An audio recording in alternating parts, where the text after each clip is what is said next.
வினோபா நகர் 6வது தெரு தண்டையார்பேட்டில் தான் நான் இப்போ இருக்கேன். ஸோ மகேஸ்வரா மெட்ரிகுலேஷன் ஸ்கூல் என்னோட டபுள் பெட்ரூம் ஹவுஸ்னு சிங்கப்பூர்லேருந்து வந்த வசந்தா அம்மா வந்து அந்த வீட்டு வாசலில் நின்று அழுது வரவே மாட்டேன்னு சொல்லி உட்காந்துட்டு இருக்காங்க அந்த திண்டில்.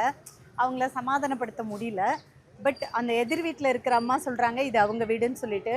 ஒரு மளிகை கடைக்காரங்கக்கிட்டேயும் வந்து நிற்கிறாங்க வசந்தா அம்மா. சார் நம்ம கேட்கலாம் எது உண்மை, இந்த வீட்டுக்கு உண்மையிலேயே யாரோடது, உண்மையிலேயே யாருக்கு வித்தா என்னன்றது தெரியணும்ல. சார் அம்மா வந்து அழுதுட்டு அந்த வாசலில் உட்காந்துட்டு வரவே இல்லை. ஸோ நீங்கள் இந்த பக்கம் மளிகை கடை எத்தனை வருஷமாக நடத்திட்டு வரீங்க? ஒரு 33 வருஷமா இங்கே தான் இருக்கிறோம். இவங்கள தெரியுமா உங்களுக்கு? தெரியும். வசந்த அம்மாவை உங்களுக்கு எவ்வளோ நாளாக தெரியும்? நான் வர்றதுக்கு அப்புறம் தான் அவங்க இங்கே வந்தாங்க. வந்த நாள்லேருந்து தெரியும் அவங்கள. அந்த மகேஸ்வரா மெட்ரிகுலேஷன் பில்டிங் வந்து உண்மையிலேயே ஓனர் யாரு? இவங்க தான்.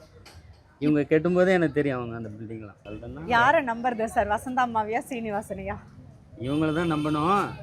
எனக்கு தெரியும் இவங்களுக்கு தான் வீடு. அது அவர் வாடகைக்கு வந்தார், அது மட்டும் கன்ஃபார்ம், வேற எதுவும் கிடையாது. என் வீட்டுக்கார் வந்தாருன்னா இவர் தான் என்ன அசிஸ்டண்ட் ஓடியார அண்ணன்னு அவர்கிட்ட அவ்வளோ பிரியமாக இருப்பார் தெரியுங்களா. இந்த தெருவில் எல்லாருமே என் ஹஸ்பண்ட் கிட்ட ரொம்ப பிரியமாக இருப்பாங்க. இவ்வளோ பிரியமாக இருந்து இவ்வளோ ஆசை கட்டின வீட்டில் அவர் சரி வர வாழ கூட இல்லை தெரியுங்களா. அவர் இறந்த சமயம் தான் இந்த ஈடியன் வந்தான் வாடகை கேட்டு. இப்போ பாருங்க, இதோ சின்ன பிள்ளைங்க படிக்கிறதுக்கு தானே அந்த வீடு கொடுத்து வச்சிருக்கோம். இன்னைக்கு பாருங்க என்ன வெளியே நிற்க வச்சுட்டா நான் உள்ள வரக்கூடாதான். ஆமா, எங்க வீட்டில் பெயிண்ட் அடிக்கிறது, சின்ன சின்ன வேலை செய்யறது. அவர் வந்துட்டா இந்த அண்ணனுக்கு ரொம்ப சந்தோஷம். இது ஒடியாந்துரும் அடிக்கடி தெரியுங்களா.